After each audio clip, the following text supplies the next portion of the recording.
Üksi olemine õpetab palju. See lihtne mõte kätkeb endas sügavat tõde, mida tihti mõistetakse alles siis, kui elu meid hetkeks või pikemaks ajaks üksi jääma sunnib. Me elame maailmas, mis väärtustab suhtlemist, koostööd ja pidevat sotsiaalset aktiivsust. Kuid sageli unustame, et just vaikuses ja omaette olemises sünnivad suurimad sisemised avastused. Kui oled üksi, ei ole sul võimalik pidevalt teistelt tuge või kinnitust otsida.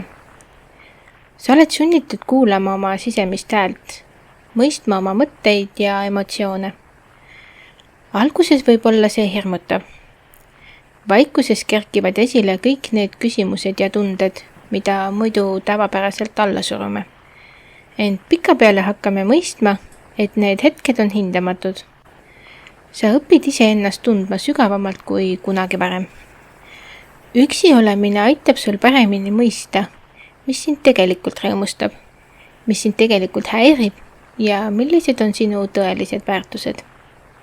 Ilma teiste inimeste ootusteta või sotsiaalse surve mõjutusteta saad sa olla sina ise, maskideta, filtriteta.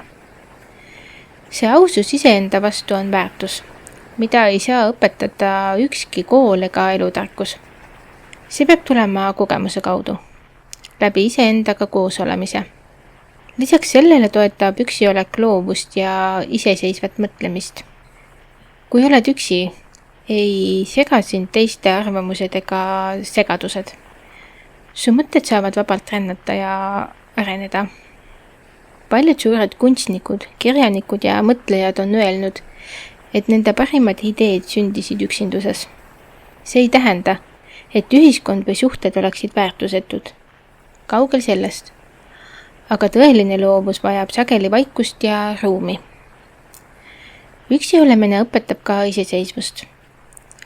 Sa õpid tegema otsuseid iseenda eest, vastutama oma valikute eest ja leidma sisemist tasakaalu. See kasvatab enesekindlust ja vastupidavust. Omadusi, mida vajame kõikides eluvaldkondades.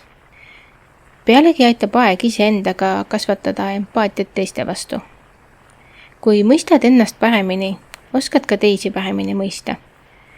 Üksi veedetud aeg annab sulle selguse, mida vajad selleks, et su suhted teistega oleksid sisukamad ja teadlikumad. Kokkuvõttes võib öelda, et üksiolek pole mitte ainult vajalik, vaid ka rikastav. See on sinu sisemise kasvu aeg. Aeg, mil meis tärkavad taipamised, mida igapäevane melu väga tihti varjutab. Üksi olles õpid iseennast armastama, endale andestama ja iseenda parimaks sõbraks olema. Ning kui suudad olla rahul iseendaga, suudad olla tõeliselt kohal ka teiste jaoks. Üksi olemine pole tühjus, vaid võimalus olla täielikult iseendaga. Aitäh kuulamast ja järgmiste kohtumisteni!